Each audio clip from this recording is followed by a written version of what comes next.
Joyful, joyful, we adore thee, God of glory, Lord of love.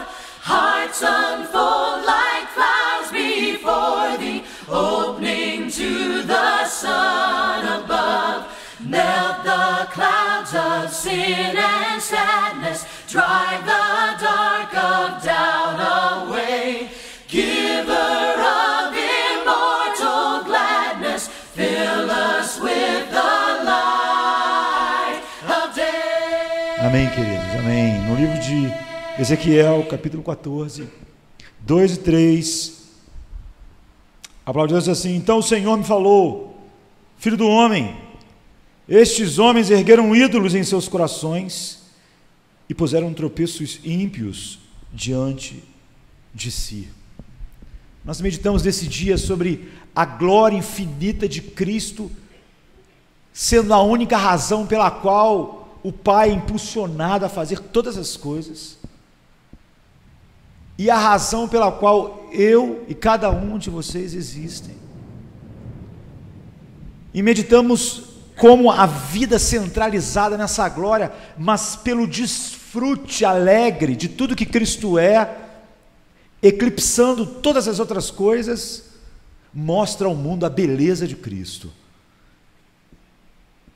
E como a Bíblia não deixou espaço para nós mesmos desenharmos o que é viver centralizado em Cristo, ela diz para nós o que é isso graficamente na vida do apóstolo Paulo, por exemplo, mas não só na vida dele. Essa é a vida comum de todos os filhos de Deus que foram regenerados. O apóstolo Pedro diz: para vós, os que credes, ele é preciosidade. Para todos os que creram, Cristo é toda a preciosidade. Ou então, o homem não creu no Evangelho, e aquelas pessoas estavam sendo mortas, assassinadas, perseguidas, dilaceradas. E ele diz mais: vocês nunca viram Cristo, mas vocês se alegram nele com gozo indizível e cheio de glória, tão grande que o mundo romano, ao olhar para vocês, acha que vocês são um enigma, porque eles veem suas misérias, eles veem sua morte, vocês perdendo seus bens, eles veem vocês sendo maltratados, eles conseguem ver tudo para vocês não terem um gozo indizível e cheio de glória. E como vocês têm um gozo indizível e cheio de glória em Cristo, que eles não podem ver, eles não conseguem entender de onde vem esse gozo indizível e cheio de glória. Isso é mostrar a glória de Deus ao mundo. Então depois nós vimos como a caracterização do homem é simplesmente o oposto disso. O homem é amante de si mesmo.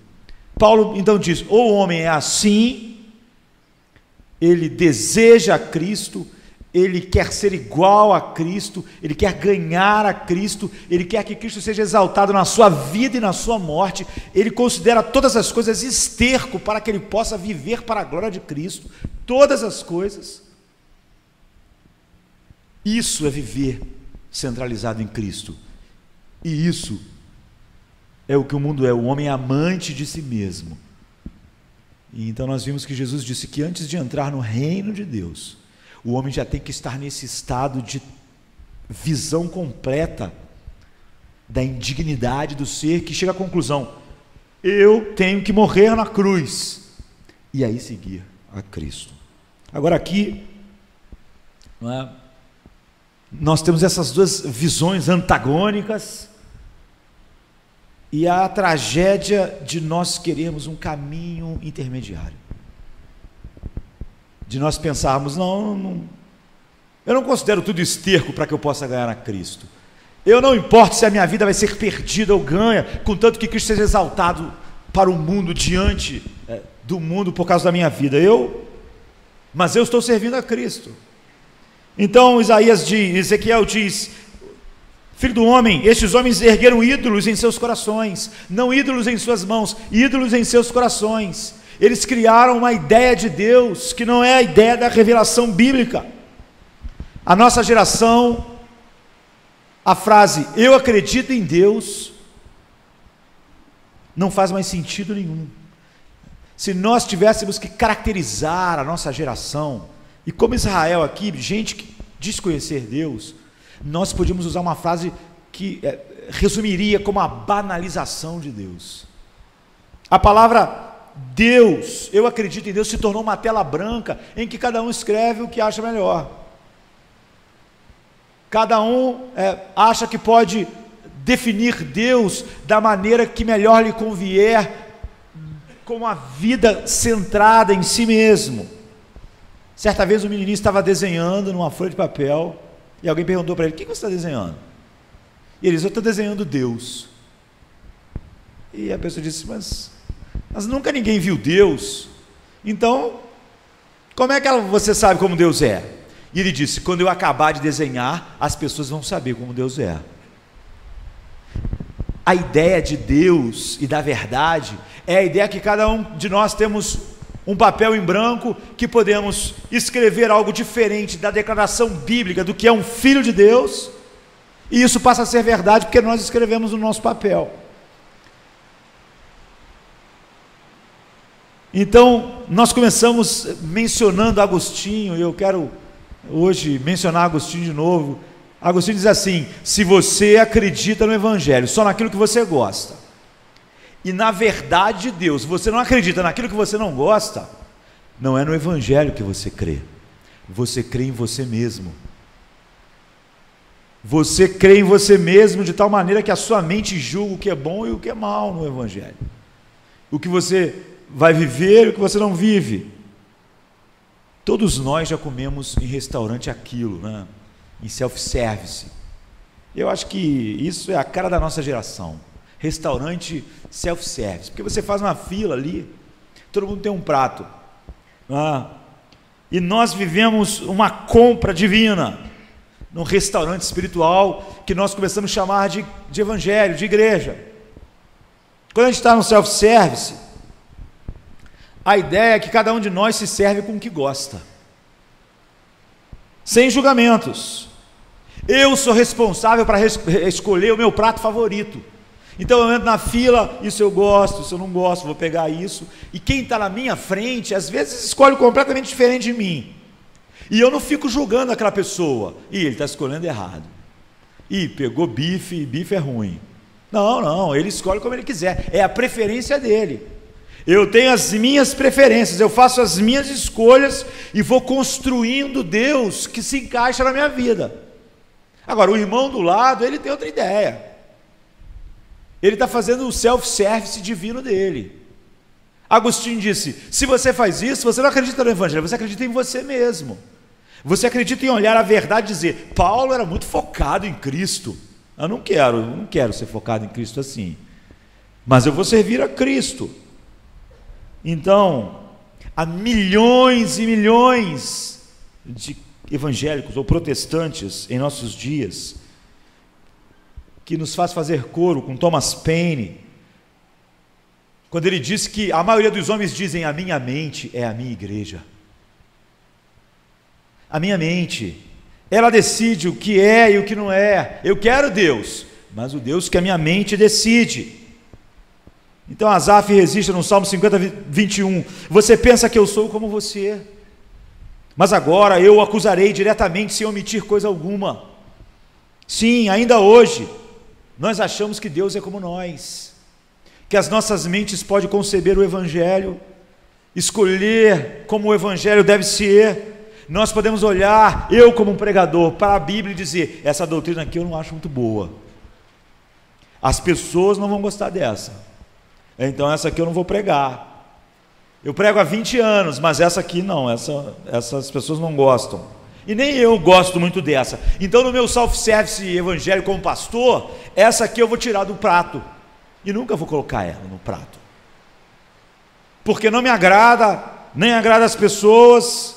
E quando nós construímos uma ideia sobre Deus, a partir da nossa imaginação, Ezequiel diz: vocês construíram ídolos em seus corações. Ídolos no coração é quando eu imagino Deus como eu acho melhor, como se Deus não fosse o ser onipotente e imutável. Nós, quando começamos na revelação de Deus, nós recebemos. Mas quando nós começamos em nós pensamos: o que eu gosto, o que essa igreja precisa, o que as pessoas gostam, o que os jovens querem, o que os homens querem, o que as mulheres querem. Então vamos pensar num Deus para isso. Mas quando nós começamos em Deus, nós temos a revelação de Deus. Ezequiel diz: quando Israel não faz isso, ele não tem ídolo no coração, na mão, então ele acha que ele não é um idólatra. Mas vocês criaram ídolos fúteis em seus corações, em suas imaginações. Estes homens, que era o povo dito de Deus, ergueram ídolos em seus corações, e então eles colocaram diante deles tropeços ímpios. Então João Calvino diz: a coração do homem, e nós esperamos que não inunde a cidade toda hoje. João Calvino diz: o coração do homem é uma fábrica de ídolos. Sempre que ele se põe a imaginar, sempre que ele é centrado em si mesmo, ele cria um ídolo e chama de Deus. Cria um ídolo e chama de Deus. Então eu quero contar uma história, no tempo que nós temos, que é o perfeito exemplo da loucura de nós acharmos que Deus pode ser tratado assim, que nós não temos só aquela opção clara da centralidade da vida centrada na glorificação de Cristo, quer isso nos custe qualquer coisa, mesmo o desprezo do mundo, ou a nós pastores o desprezo dos homens. Em troca de acharmos um caminho e um evangelho que se encaixe na nossa cultura do self-service espiritual, de que cada um pode formar o seu prato divino e fazer as suas escolhas. E a história é de um homem chamado Jeroboão. É um nome estranho, eu nem posso falar isso porque vai ter um Jeroboão hoje aqui, né? Então eu retiro que o nome é estranho.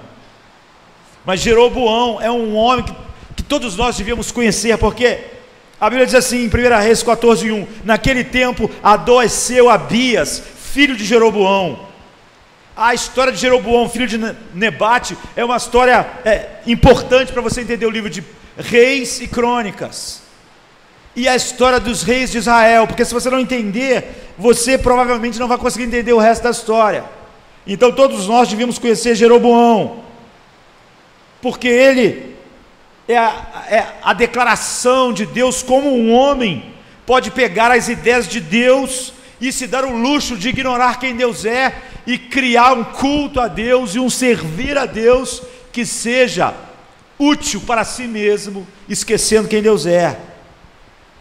E para você entender todos os outros reis de Israel, você tem que entender, porque a Bíblia toda hora diz assim: andou no caminho de Jeroboão e no seu pecado com que tinha feito pecar a Israel. Toda hora a Bíblia diz assim: e esse rei andou no caminho de Jeroboão, e esse outro andou no caminho de Jeroboão. Ou seja, se você não entender qual é o caminho de Jeroboão, você não consegue entender a história, porque a Bíblia acha que ela parte do princípio de que todos nós conhecemos o caminho de Jeroboão de tal maneira que só dela mencionar esse rei andou no caminho de Jeroboão, nós já sabemos no caminho que aquele rei andou. É como se ela estivesse dizendo: você sabe muito bem o que esse rei fez. Ele fez a mesma coisa que Jeroboão fez no início. E quem foi Jeroboão? Salomão, filho de Davi. Ele, quando morreu, quem subiu ao trono foi seu filho, Roboão. E ele agiu de uma maneira insensata com Israel, de tal maneira que 10 tribos se rebelaram, não quiseram mais estar sobre a casa de Davi. E um profeta chamado Abias tinha profetizado que Jeroboão ia ser rei. E as 10 tribos de Israel que não quiseram mais estar sobre o jugo da casa de Davi por causa do filho de Salomão, Roboão, se juntaram, e Jeroboão passou a ser o rei dessas 10 tribos. E a família de Davi passou a ser reinar apenas em 2 tribos, Judá e Benjamim. E é por isso que a partir de então, você tem, a Bíblia fala em Israel e no reino de Judá. Israel ao norte e Judá ao sul. E Jeroboão foi o primeiro rei do reino do norte. Alguns profetas famosos, como Elias, são do reino do norte. E alguns profetas famosos são do reino do sul, como Isaías e Jeremias. Profetizaram nesses reinos diferentes. Essas 10 tribos seguiram. E Jeroboão passou a ser rei de 10 tribos. Mas isso gerou um problema, porque um profeta tinha profetizado que ele era rei. Todos eles eram o povo de Deus, que estavam separados assim.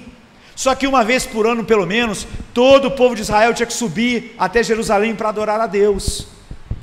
E Jeroboão começou a ficar com medo. Esse pessoal vai começar a ir para Jerusalém, adorar a Deus lá, como Deus mandou, mas eles vão começar a querer passar para o outro lado, e o meu reinado vai ficar em risco, em perigo, e eu tenho que dar um jeito deles servirem a Deus, mas não irem lá como Deus mandou.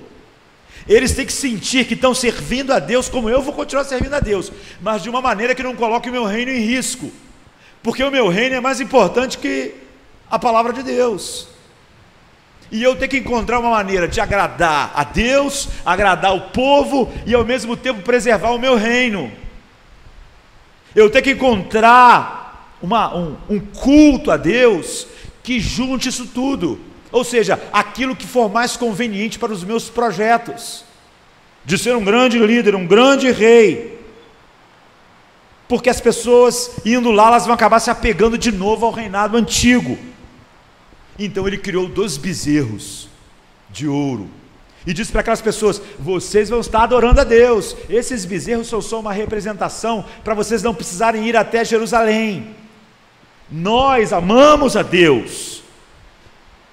E ele determinou sacerdotes, e determinou um culto, e esse foi o pecado de Jeroboão. Então sempre que a Bíblia diz, e ele andou no caminho de Jeroboão, ele está falando a respeito disso, a respeito de se encontrar uma maneira de servir a Deus, que seja conveniente com os nossos interesses, e não uma maneira de servir a Deus, que deixe de lado completamente tudo que eu sou, negue a mim mesmo, tome a cruz e faça tudo que Ele mandou, mesmo que o mundo me apedreje.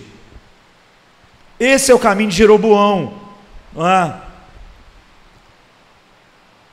É uma religião, é um culto a Deus, que se acomode à minha própria vida e minha ideia de sucesso, de poder, de prazer. E é o que ele fez. E esses 2 incidentes estão juntos, porque o filho dele ficou doente, é o que nós lemos. Naquele tempo, adoeceu Abias, filho de Jeroboão. Isso é uma obra-prima de brevidade, emocionante e sugestivamente prenha e dramática de vida, e de como um homem que foi criado conhecendo Deus, pode simplesmente reajustar o servir a Deus, para que os seus interesses de ser agradável ao mundo e um sucesso possam estar tudo formatado. É isso que Agostinho disse: se você acredita na verdade de Deus, em algumas coisas, e naquilo que tu não gosta, tu não acredita, essas doutrinas, eu gosto aqui do amor de Deus, a ira de Deus eu não gosto. Se você faz isso, você não acredita no Evangelho, você acredita em você mesmo. Você fez o self-service evangelho da Bíblia, e você pegou amor no meu prato, ira fora, eleição fora do prato, soberania de Deus fora do prato, misericórdia eu quero no prato, e você foi montando o seu prato sobre Deus. Agostinho diz: você não acredita no Evangelho. O Evangelho nós recebemos, os atributos de Deus é a revelação de quem Deus é. Então Jeroboão fez isso. A questão de Jeroboão não era que ele não acreditava em Deus, era: como eu posso dar um jeito de não fazer o que Deus mandou claramente, que é o povo adorar Ele como Ele determinou, da maneira que Ele determinou, viver para Ele, servindo a Ele da forma que Ele determinou, e ainda assim ter Deus, garantir o povo, ter o sucesso.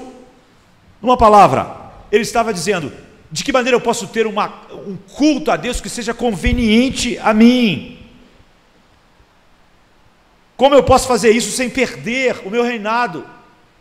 Como eu posso inventar um culto que não é como Deus determinou, nem a verdade eu posso sujeitar ela para que eu mantenha o meu reinado, o meu poder. Era como se eu, como pastor, pensasse: o que eu posso pregar para continuar sendo um pastor de sucesso? O que eu vou pregar que vai fazer o meu ministério? O que eu vou pregar que vai fazer as pessoas ir embora ou vai fazer as pessoas entrarem na igreja? Em vez de eu pensar: o que eu vou pregar? Qual é a verdade de Deus? Aí eu pego o meu prato self-service e peço: eu quero ser um pastor de sucesso. O que eu vou botar no prato? Isso aqui eu não vou botar no prato, aquilo eu boto no prato. Essa é a essência do que Jeroboão fez. Eu vou continuar servindo a Deus, mas de um jeito que eu garanta o meu sucesso, e a minha conveniência, e o meu reinado, e ele seja um sucesso. As pessoas digam: ele é um rei de sucesso. Ele não fez o que Jesus fez. Jesus pregou a verdade e a multidão foi embora. E aí Jesus virou para os discípulos e disse: e vocês não vão embora também? Ele não disse: vou ter que mudar o prato do self-service espiritual porque a multidão não gosta disso aqui que estou servindo, não. Ele falou: vocês não vão embora. A verdade é essa. Essa é a verdade. Mas as pessoas tinham dito: dura essa palavra. Essa palavra a gente não quer, a gente vai embora. Então ficou só os discípulos. Ele disse: e vocês não vão também? Essa é a característica oposta da de Jeroboão. Esse pecado de Jeroboão, queridos, eu vou dizer, é pior do que o ateísmo. Porque o ateísmo, ele diz: eu não creio em Deus, eu não creio na revelação de Deus. Deus eu não vou viver para Deus porque eu não acredito em nada do que vocês falam a respeito de Deus. O ateu, ele deixa de crer em Deus, mas ele não muda Deus, ele não muda a verdade de Deus. Ele diz: eu não creio nisso, eu não creio em nada disso. Ele é amante de si mesmo. Ele não tenta ser amante de si mesmo e ao mesmo tempo dizer: eu vivo para Cristo. Ele não faz isso. Ele diz: não, eu não creio nisso. Mas um homem como Jeroboão deliberadamente muda Deus, muda a verdade de Deus. Ele está dizendo o seguinte: eu não gosto de como Deus é, Deus vai ter que ser como eu quero que Ele seja. Ele manipula a verdade para que ela se ajuste ao seu plano de sucesso. Foi o que ele fez. Ele não falou para o povo: Deus não existe, para com esse negócio de adorar em Jerusalém, acabou esse negócio de adorar a Deus em Jerusalém. Ele falou assim: Deus é o nosso Deus, eu amo Deus e vocês amam Deus também, só que a gente não precisa ir a Jerusalém como Deus mandou. Essa parte nós vamos tirar, essa parte não precisa. Nós podemos escolher o que Deus falou, o que é conveniente para nós e o que não é. Deus pode ser adorado como nós queremos e não como Ele determinou.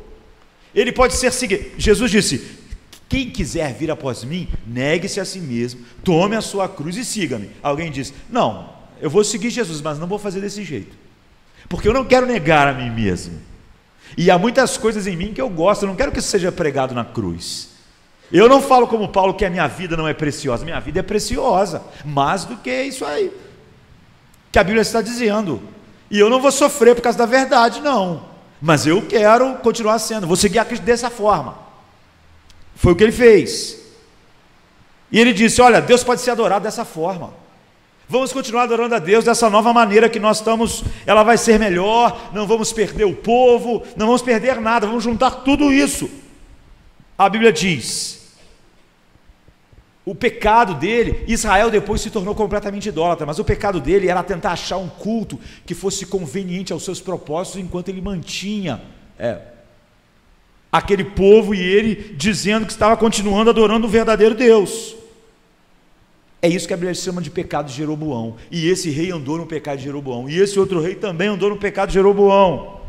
É o pecado de ignorar a ordem de Deus, de como ele deve ser servido, adorado, de como se deve viver para Ele. O pecado de Jeroboão é o pecado de você determinar como você vai fazer isso e achar que isso realmente ainda é adoração. É substituir as ideias de Deus pelas suas ideias. Eu acho que quantas vezes você já ouviu isso, querido? Eu acho que um Deus de amor não pode fazer isso. O que você acha não importa. A questão é: o que a Bíblia diz a respeito de Deus? Do céu se manifesta a ira de Deus contra toda impiedade e injustiça. Eu acho que um Deus de amor não pode ficar irado. Isso não tem nenhuma relevância, porque a Bíblia disse que o Deus revela do céu a sua ira. Ele deve ser adorado por todos esses atributos. Eu não posso tirar isso do prato. Eu não posso substituir a verdade bíblica pelas minhas ideias. É o que a Bíblia diz para nós. O modo estabelecido por Deus, Deus diz aquilo que Ele é, aquilo que Ele ama, aquilo que Ele faz. Nós, como igreja, adoramos Deus por causa disso. Nós, como pastores, pregamos a verdade de Deus a respeito disso. Nós não pensamos, Deus falou isso, mas isso eu acho que não é uma boa ideia. Eu vou substituir a ideia de Deus pela minha própria ideia, porque lá em Jardim da Luz, em Campo Grande, a igreja que eu pastoreio, olha, eu estou preocupado de que elas não gostem de quem Deus é e elas abandonem a mim, e aí eu não vou ser um pastor tão importante e relevante. Então eu não vou dizer para elas isso não, eu vou criar uma maneira de manter eu no mundo evangélico sendo visto como um pastor relevante, que as pessoas gostem de ouvir o que eu digo, enquanto eu troco as ideias de Deus pelas minhas. Esse é o pecado de Jeroboão. Mas agora Jeroboão entrou numa crise, numa agonia. O filho dele adoeceu e estava perto da morte. Jeroboão, então, é a ilustração perfeita de milhares, milhões de pessoas que se dizem cristãs, mas que decidiram poder escolher o que aceitam em Deus ou não.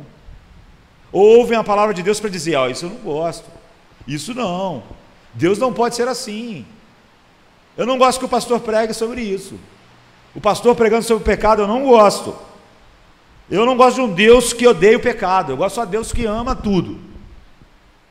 O pastor, por favor, pregue a respeito de um Deus como eu imagino que Deus é, porque se o pastor não pregar, eu vou embora. E se o pastor quiser que eu fique aqui, então o seu pastor tem que dizer aquilo que eu quero.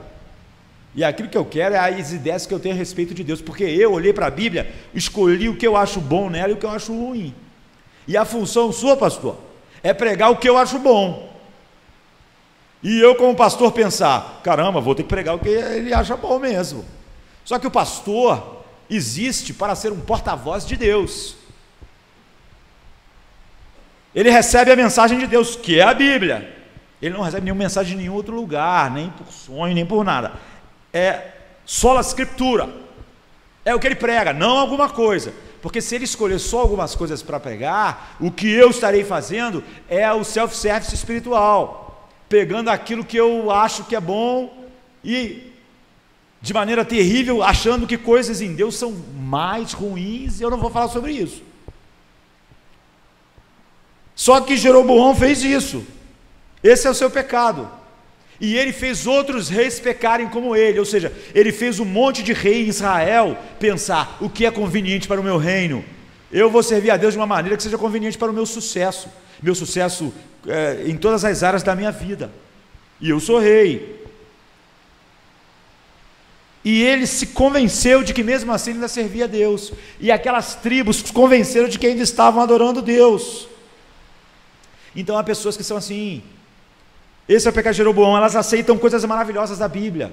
Jesus morreu para salvar, isso é maravilhoso, eu louvo a Deus por isso. Mas se você falar sobre a ira do Cordeiro, não, isso eu não gosto, a ira do Cordeiro. Certa vez alguém disse para mim assim, olha, eu gosto de João, porque João disse que Deus amou.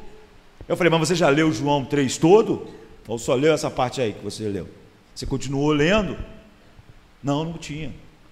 Porque João diz assim, João 3, mas sobre aqueles que não estão em Cristo, permanece sobre eles a ira de Deus.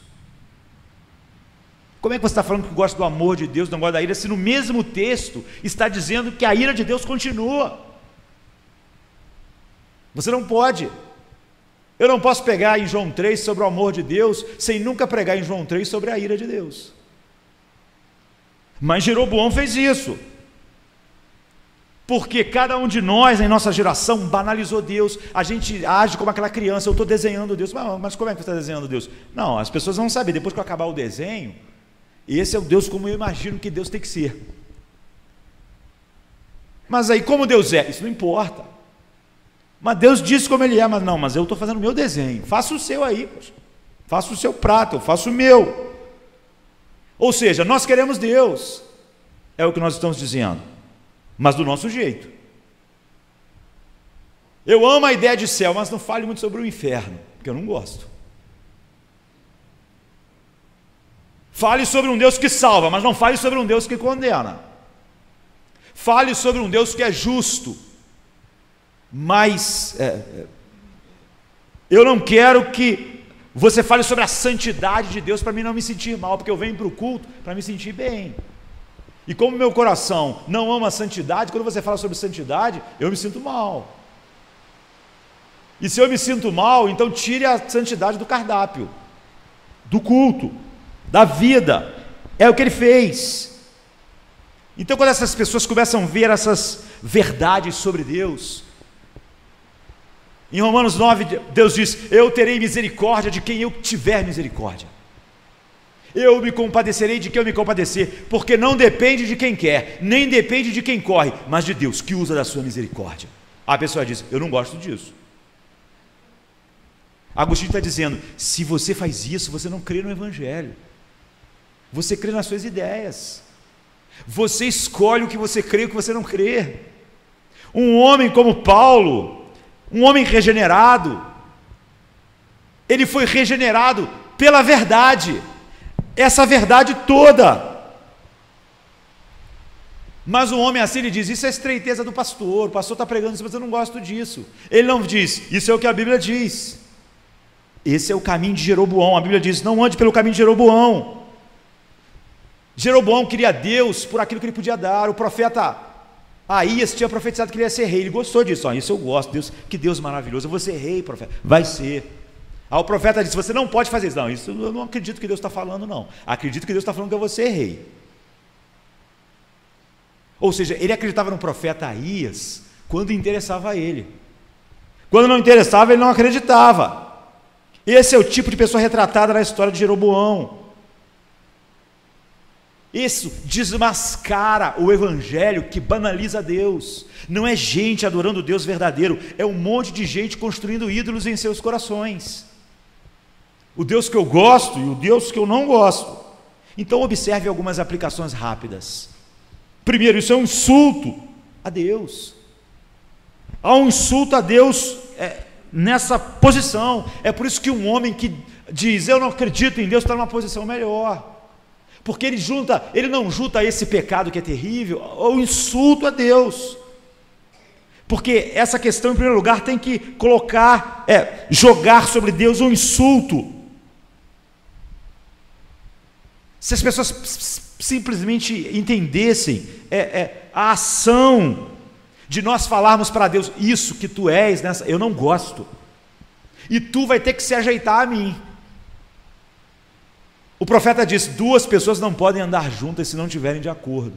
E como Deus é imutável, o homem tem que ser transformado. E o plano eterno de Deus não é que Cristo seja transformado na nossa imagem, mas o plano eterno de Deus é que Ele nos predestinou, em Romanos 8, nos predestinou para sermos conforme a imagem do seu Filho. Ou seja, o plano de salvação é pegar um homem e transformar ele no que Deus é. E o plano oposto diabólico é tentar pegar Deus e transformar no que o homem é. Esse é o caminho de Jeroboão. Sabe? É um tipo de fé que professa Deus, que quer ser salvo, que quer ir para o céu, quer ser abençoado por Deus, quer que a família dele seja abençoada por Deus, mas contanto que Deus se ajuste ao que ele acha bom. Isso é um insulto. O homem está dizendo: eu não gosto do que tu és, mas eu quero que tu me ajude, eu quero que tu me dê bênçãos, então eu vou tentar te servir, porque eu tenho interesse nisso. Eu não gosto do que tu é completamente. Eu não sou como Paulo que diz: Cristo é tudo, perto dele tudo é esterco. Eu não acho isso, eu acho diferente. Eu não gosto de muitas coisas que tu diz. E eu nem leio isso na Bíblia, eu pulo. Eu não aceito. Eu não leio na Bíblia, e se alguém pregar eu também não gosto. Eu estou simplesmente interessado no que tu pode me dar. O que tu pode me dar? Se eu for só mais ou menos crente, só na metade da coisa, o que tu pode me dar? Minha família pode ser abençoada, eu posso estar numa igreja onde as pessoas me tratem bem, eu posso apelar para ti na doença. Essa pessoa não deseja a Deus, ela deseja a sua ajuda. Ela quer um poder para completar o seu plano, não ser um instrumento para Deus fazer o plano dele na terra. Ela não tem interesse no doador de verdade, mas naquilo que ele pode dar. Ela é como Jeú, que é outro rei em Israel, que andou no caminho de Jeroboão também. Jeú, assim, ele adorava obedecer a Deus quando o que Deus pedia ele gostava. Jeú era um cara guerreiro, ele pegava espada, ele matava, ele ia para o campo de batalha. Então, assim que ele se tornou rei, ele tinha que matar os profetas de Baal. Ele obedeceu a Deus. Ele já gostava de guerra. O que? O negócio é pegar profeta? Estou nessa. Ele obedeceu a Deus em tudo que Deus mandou. Mas quando Deus começou a mandar coisas que ele não gostava, ele não obedeceu mais a Deus. Ele só obedeceu a Deus porque, por acaso, o que Deus mandou ele também já queria fazer. Então, aquilo que eu quero, se por acaso o Evangelho tem isso, eu gosto, isso eu aceito isso. É isso que é andar nos caminhos de Jeroboão, francamente. Você não preferia alguém que discordasse de você do que alguém que fizesse isso com você? Você não preferia que alguém dissesse para você assim: eu não gosto de você, não gosto. Não gosto do que você é. Ou você preferia alguém que falasse assim: olha, eu finjo que gosto de algumas coisas de você, gosto de outras, mas é só porque você tem dinheiro. E sinceramente você pode me financiar. Quem você desprezaria mais? Aquela pessoa que foi sincera e disse: eu não gosto de você, ou a outra que diz: olha, eu não gosto muito, mas você é um cara que pode me ajudar em muitas coisas, e eu estou precisando que tu me ajude. Então eu vou suportar algumas coisas, eu vou estar próximo de você, porque você pode ser útil para mim. Isso te causaria muito mais dor do que o oposto. Esse é o caminho de Jeroboão. Deus, eu quero a sua ajuda. Eu quero ir para o céu, não quero ir para o inferno. Mas eu não estou interessado no que tu dizes. Eu estou interessado naquilo que tu dizes que eu estou interessado, porque eu já queria isso. Agora, o que eu não gosto, me desculpe, eu não gosto. Era como se eu, como pastor, dissesse: Deus, eu vou pregar a verdade, essa verdade aqui, mas essa aqui eu não gosto, essa aqui eu não vou pregar não. Por quê? Porque as pessoas não vão gostar de mim, e o meu projeto é que as pessoas gostem de mim. O meu projeto, Deus, não é a tua glória, o meu projeto é que a minha igreja seja grande. Então, se as pessoas não vão gostar, eu não vou dizer. Então, por que eu não abandono o ministério e vou fazer outra coisa? Porque eu quero ser pastor de sucesso. Eu gosto de ser pastor. Eu não gosto de pregar aquilo que tu está mandando aqui, que eu não gosto. Mas a parte que eu quero usar daquilo que eu gosto, eu vou usar. Jeroboão, esse é o caminho de Jeroboão. Essa é uma tentação para mim e para todos os homens. Criar ídolos fúteis em nossos corações. Isso é andar no caminho de Jeroboão. Sabe? Falta-me palavras, quer dizer, eu vou para descrever o que não pode ter outra palavra que é a vil canalice de alguém tentar me usar simplesmente. Agora imagine alguém que deliberadamente pensa poder usar o Deus onipotente para os seus propósitos e jogar fora desse Deus onipotente aquilo que não lhe interessa. Essa pessoa se acha o centro do universo. Essa pessoa, em vez de negar a si mesma e tomar a sua cruz, ela nega muitas coisas que Deus é, para que Deus tenha que coexistir com ela, sem que ela morra para ela mesma, e diga: o meu desejo é conhecê-lo, agradá-lo, ser como ele. E isso é uma traição a Deus. Então eu, como pastor, posso cometer o pecado mais hediondo, que é trair Deus, dizendo: eu vou pregar sobre o amor de Deus. Por quê? Por causa da glória de Deus? Não. Porque quando eu prego sobre o amor de Deus, as pessoas gostam de mim. Gostam da minha igreja lá em Jardim da Luz, em Campo Grande, no Rio de Janeiro. E a igreja fica cheia. Mas eu não vou pregar sobre a ira de Deus. Por quê? Porque isso não vai trazer glória a Deus? Não, isso vai trazer glória a Deus, mas isso vai trazer problema para mim. E o meu projeto mesmo é fazer a igreja de Jardim da Luz ficar cada vez maior, fazer uma arrecadação grande, e todos os pastores pensarem: o pastor Josemar Bessa é um pastor de sucesso. E eu não vou fazer nada que prejudique o meu projeto. Isso não é amar Deus, isso é amar a mim mesmo. Isso não é negar a mim mesmo. Isso é ser amante de mim mesmo. Isso pode acontecer então com você, com nós, que somos pastores, presbíteros, diáconos, líderes. O nosso projeto pode não ser a glória de Deus, como a Bíblia diz. Eu não tenho minha vida por valor algum, contanto que Cristo seja glorificado. O projeto não é esse. No entanto, isso também é um insulto à santidade de Deus, porque elas tendem a defender essa posição em termos de amor. Então ela está dizendo que Deus não é bom quando Ele diz as outras coisas. Então, eu vou falar sobre justificação, mas não sobre eleição. Por quê? Porque isso vai me trazer problemas. Eu não vou fazer isso. E vai trazer problemas para a minha organização, que é a minha igreja, a igreja de Jardim da Luz.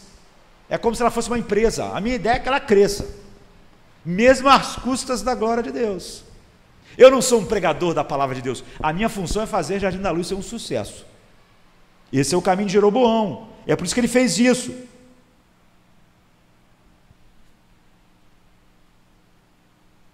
E ele fez outras pessoas andarem nisso.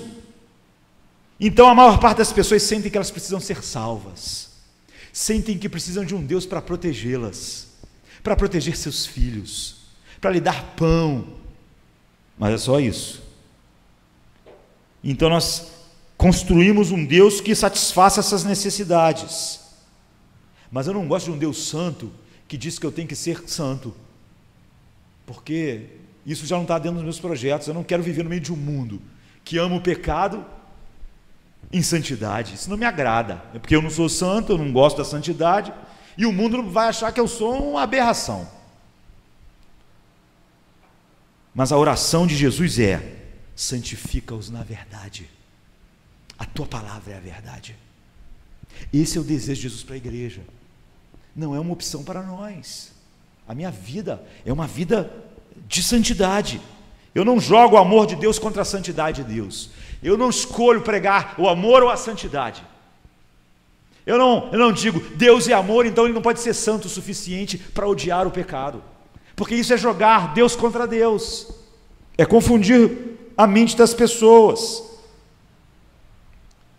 é estar pronto a usar o amor de Deus para o meu interesse, mas jogar a santidade dele na lata do lixo.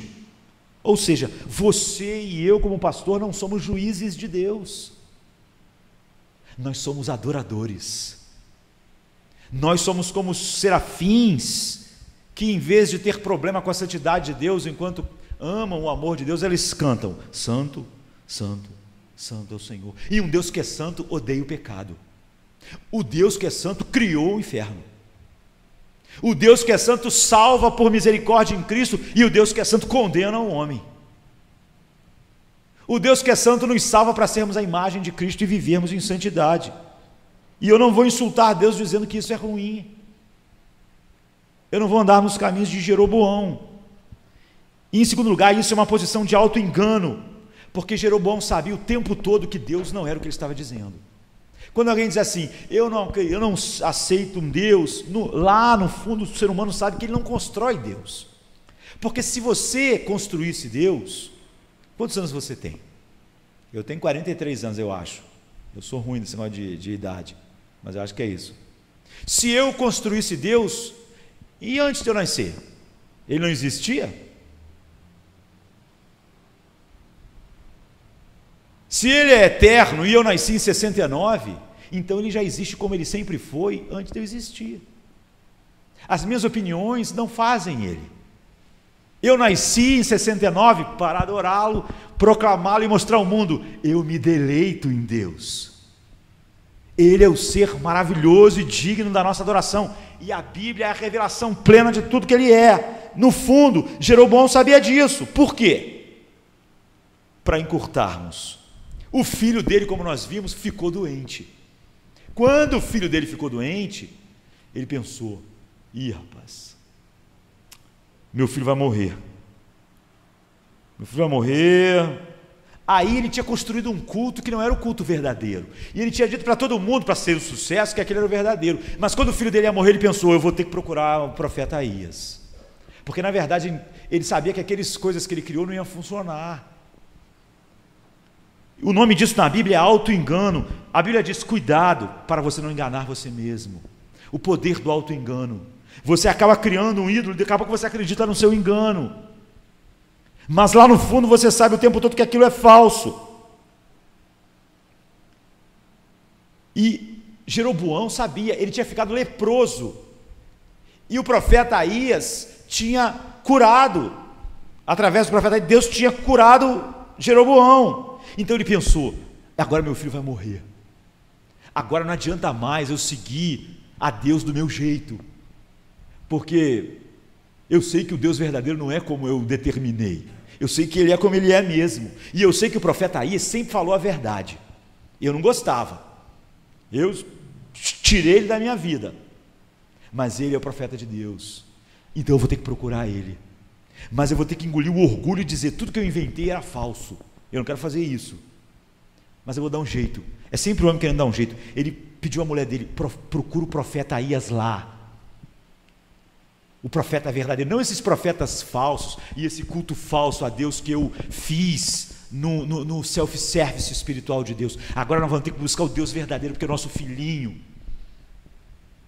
está morrendo e só o Deus verdadeiro pode salvá-lo. O Deus que nós inventamos não vai poder fazer isso. Só que ele pensou: eu não posso ir, o profeta vai jogar tudo isso na minha cara, tudo que eu fiz. E eu não quero esse tipo de julgamento. Então você vai, para que ele ore, para o nosso filho ser curado. Mas você não vai como filho, com a mulher do rei não, porque você tem que se disfarçar de uma mulher pobre. Olha só que coisa. Bote uma roupa, procure o profeta Aías e diga que nosso filhinho está morrendo, para ele orar e pedir ao Deus verdadeiro que cure o nosso filho. E a mulher dele fez isso, tirou a roupa de rainha, botou a roupa de uma mulher pobre e foi procurar o profeta Aías. E todo aquele disfarce era desnecessário, porque ele não sabia, por ter abandonado a verdade e o profeta Aías há tantos anos, que o profeta Aías estava tão velhinho que ficou cego. Ou seja, não precisava de disfarce, o velhinho está cego. Mas a mulher não sabia, e a mulher foi disfarçada até o profeta. Enquanto tudo estava bem, Jeroboão estava se sentindo bem com Deus, que ele disse: eu quero que Deus seja assim e assado. Agora que ele precisava de Deus de verdade, ele foi e enviou a sua esposa. Ele ouviu sua consciência que diz: você inventou um Deus, esse não é um Deus verdadeiro. E aí a mulher dele entra, e quando ela chega na porta, o profeta Aías está cego.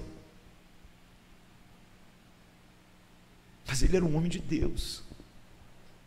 Quando a mulher de Jeroboão bota a pé na porta, o profeta cego diz: mulher de Jeroboão, por que você vieste disfarçada me procurar?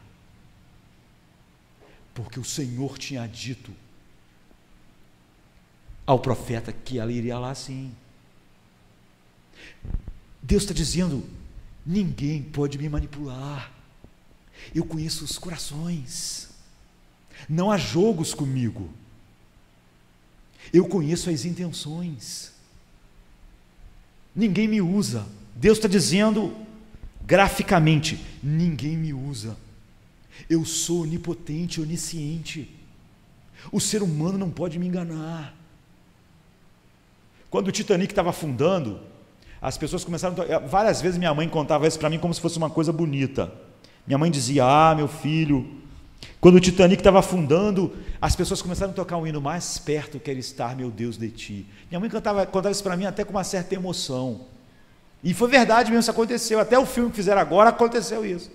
E eu desde que eu já pensava: não gosto disso. Quer dizer que os caras estavam lá se divertindo, nem estavam pensando em Deus, até o navio começar a afundar.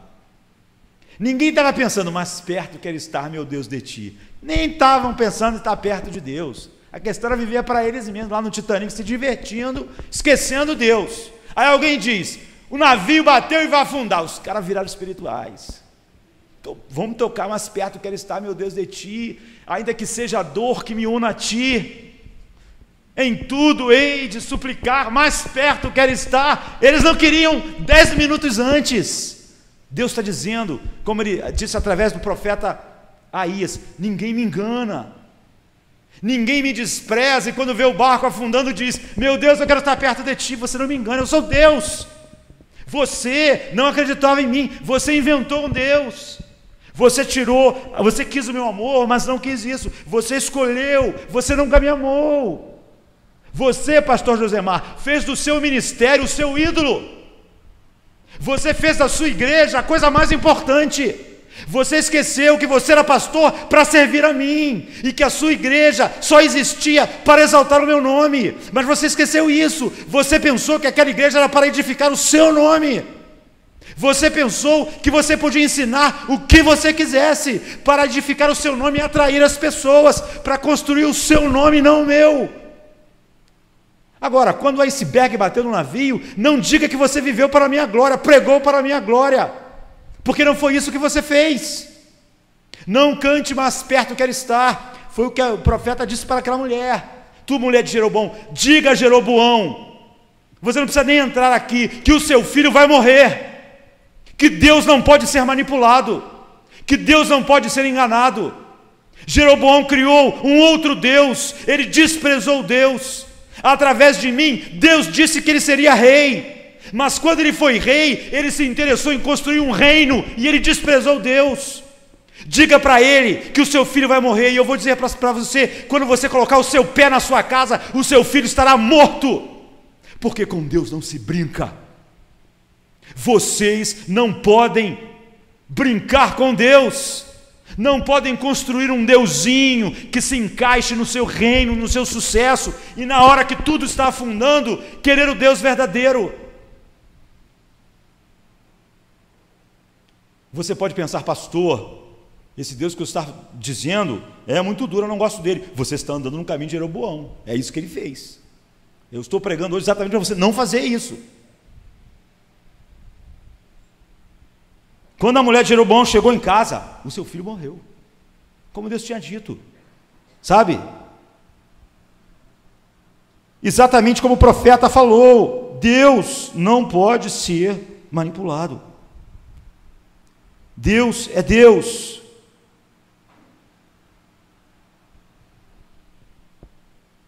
Nós fomos chamados para pregar a verdade ao mundo.